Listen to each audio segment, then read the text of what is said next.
Hello everyone, thank you for joining me. My name is Patrik Bareiss and I work for research and development for software verification and validation at Vector. And today I would like to talk to you a bit about how we use artificial intelligence creatively to solve real developer problems regarding software verification and validation. So without further ado, let's just get started. If you've looked into any news portal over the last couple of months, you might have seen headlines like these. Something about DeepMind and OpenAI solving some new hard math problems, GPT-5 is released, Claude Sonnet 4.5. All the time, somehow, new models arise. They're always kind of better, smarter, oftentimes cheaper than before. And generally, there seems to be a trend that model performance continues to improve. And at least so far, it has not been slowing down too much. Now, at the same time, while models tend to get better at a relatively fast rate, adoption of artificial intelligence has not been going at quite the same pace. And I would argue that's for a very simple reason, that in order for these models to be actually useful, they also need to be integrated well into a real existing developer workflow in such a way that they're easy to access and actually can be used kind of productively. So yeah, I would argue one of the main challenges of our time is actually proper and good integration. And so today I want to go ahead and show you 3 tools we've been working on in research and development that kind of use artificial intelligence in various different kind of creative ways to really give an integrated experience that really solves actual developer problems that maybe go beyond a bit just offering a chat window you can just kind of talk to. Now, keep in mind, these projects are at various different points in actual development. Some of them are still engineering prototypes. However, the first tool I'm going to talk about is actually already in a beta phase. And if you're interested, you can today go on our website and fill out a form and basically get a demo release for your company really quickly, and you can try it out for yourself. So the first tool I would like to talk to you about is called Rex2X, and it's a tool that's designed to help you with requirements-driven testing. So the idea is that Rex2X takes in your existing implementation code, it takes in requirements that describe what is going on in that code, and it automatically, using artificial intelligence, generates you executable vector task test cases with input and expected values that exercise these requirements against the code.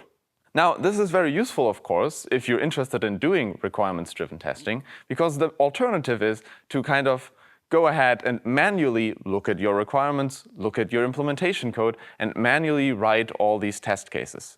Instead, if you use Rex2X, what you can just do is basically let Rex2X run and only review what the model outputs in the end, which is, of course, a lot less effort than having to come up with everything from scratch.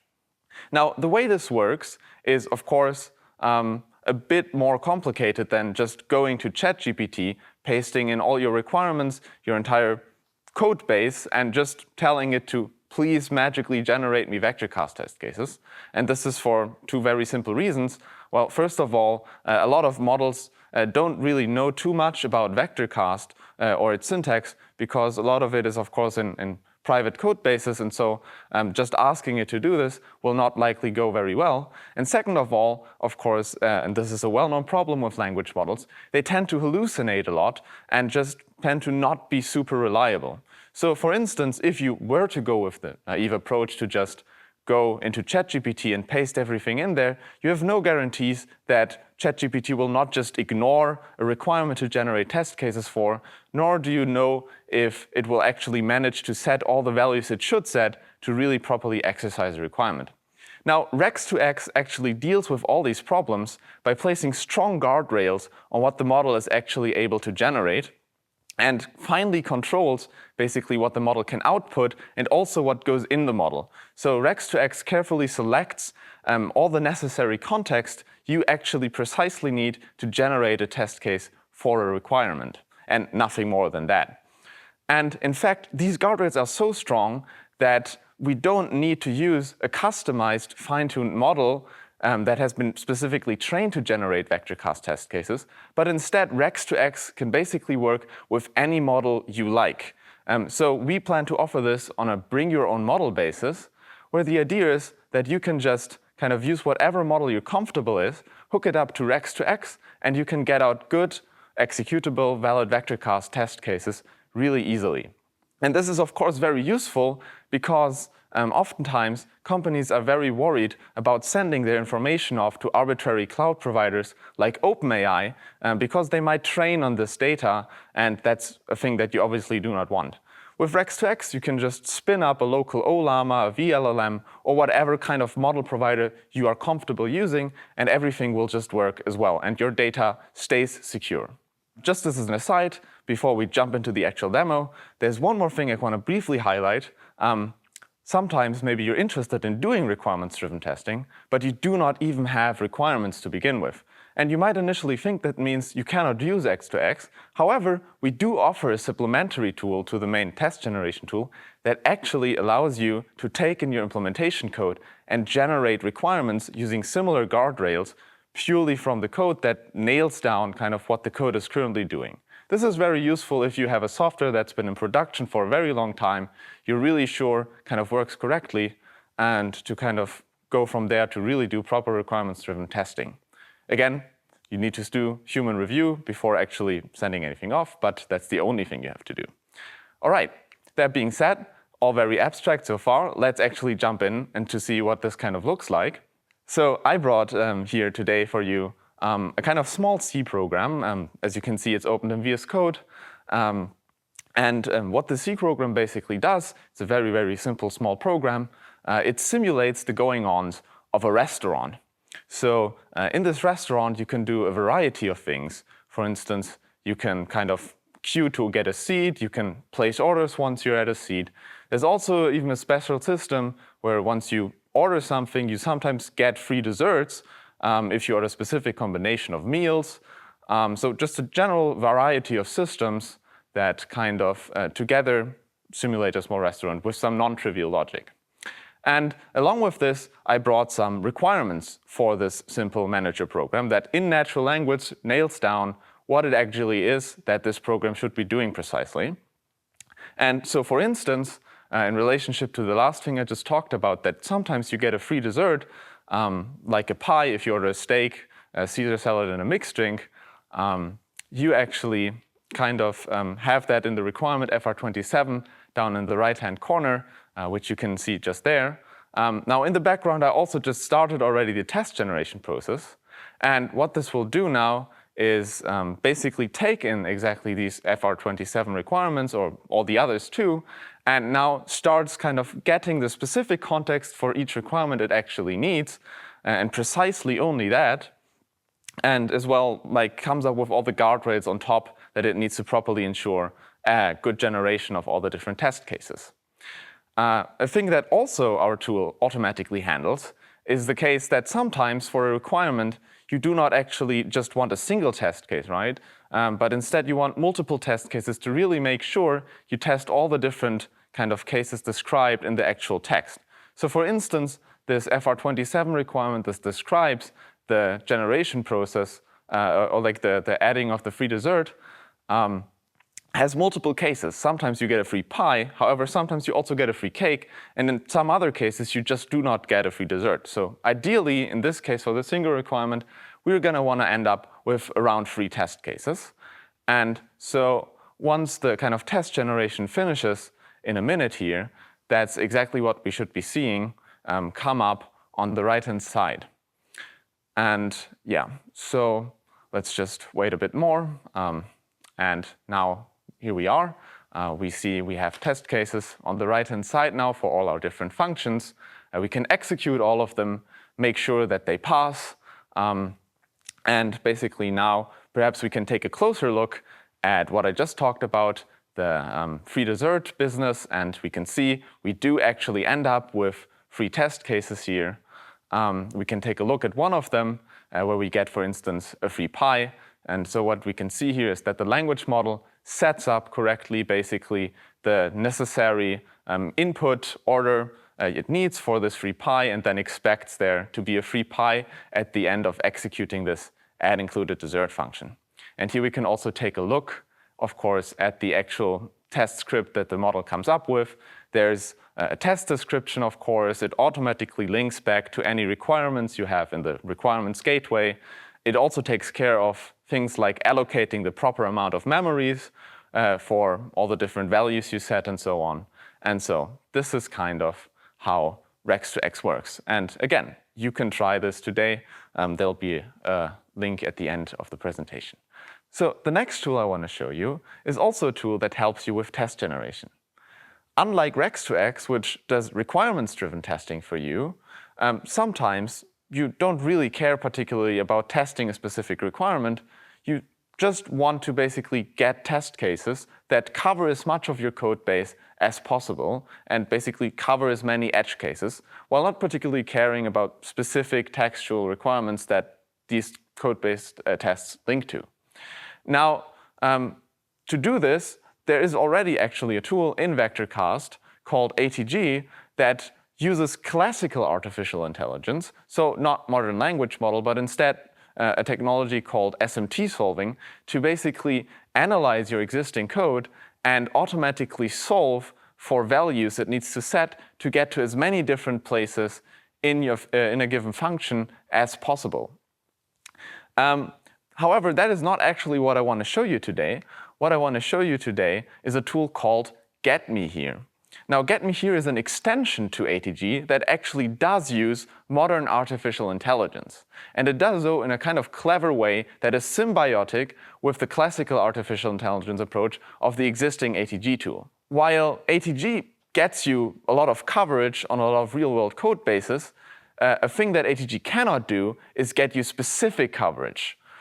So that means ATG can perhaps cover you 90–95% of a function. However, what you cannot do today in ATG is go ahead and say, I want a test case that gets me to line 7 in this function, and perhaps with some additional constraints like I want to get there while this value is set to this value.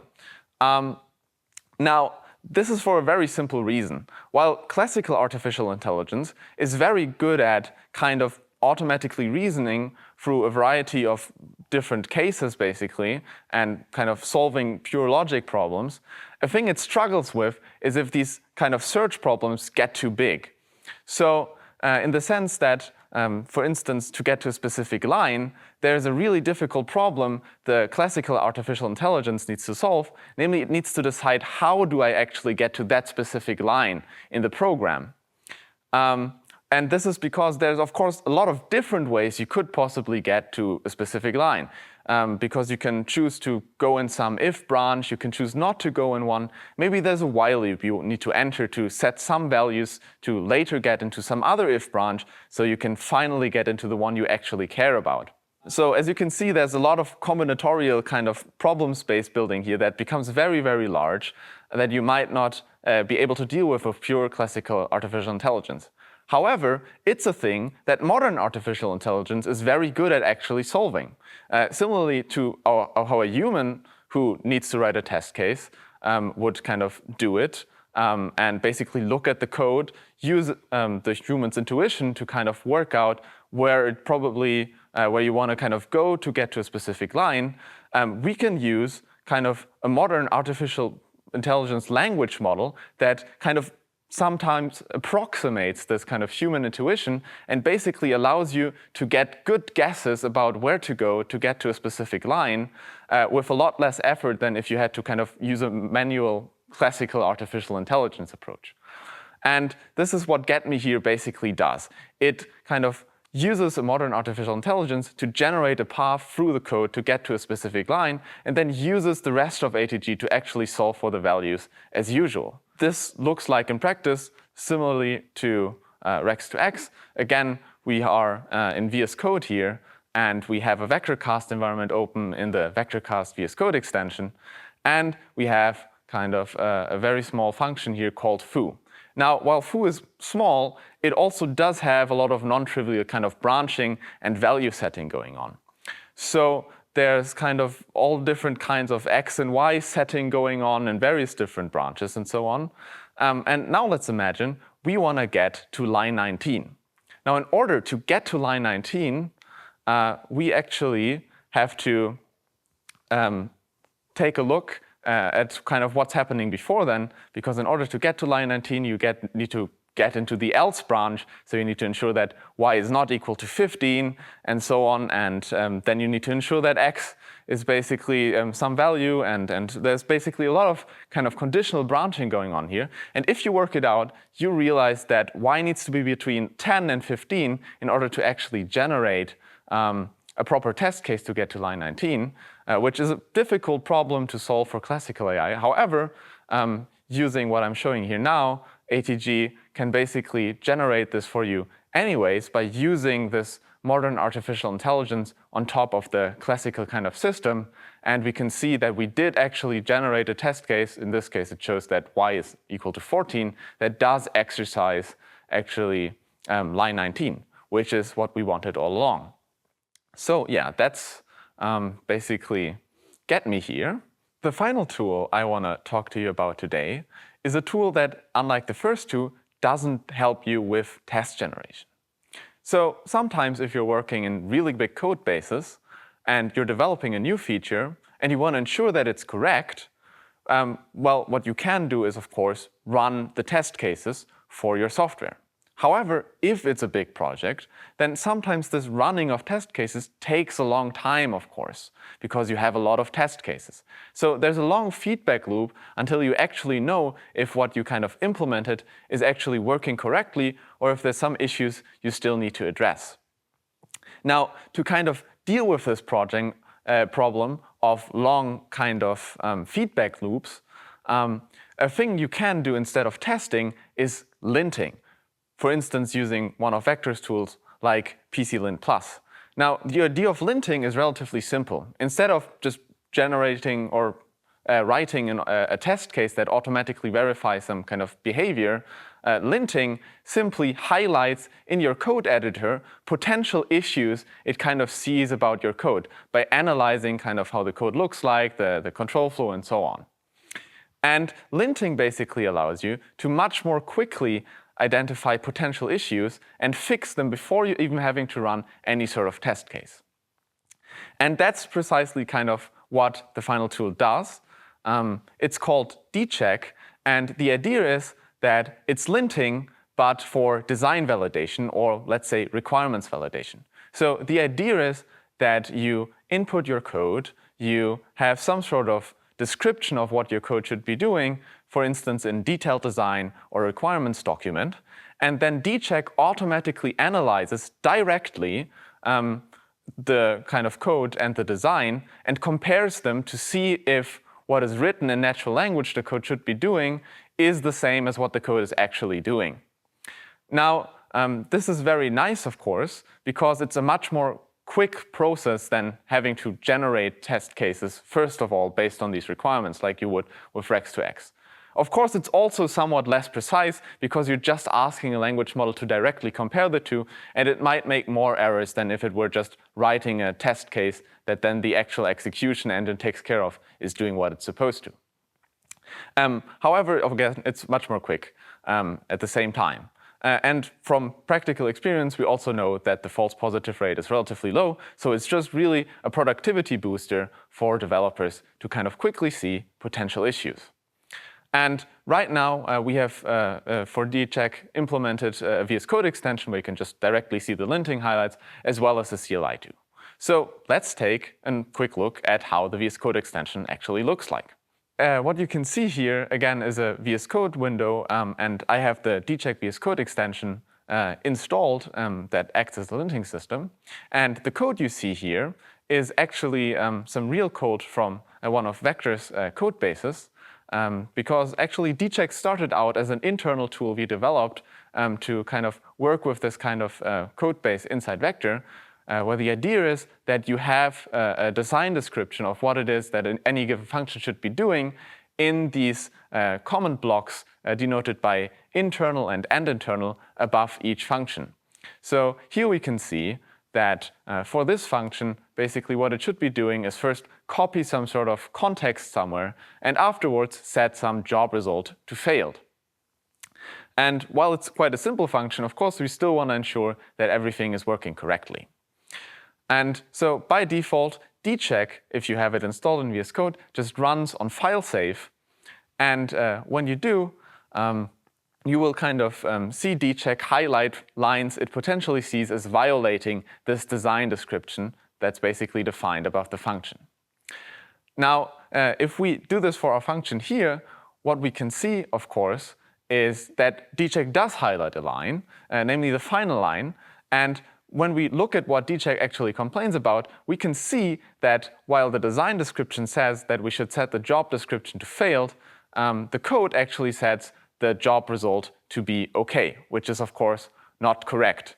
And now we saw basically that we can see this issue much faster than if you had to run all the test cases first. And now we can also very quickly go ahead and basically correct this problem and just basically adapt the code to match what's actually said in the design document above. And when we do, we can see that the potential kind of linting violation here that dcheck found goes away. And that's dcheck in a nutshell.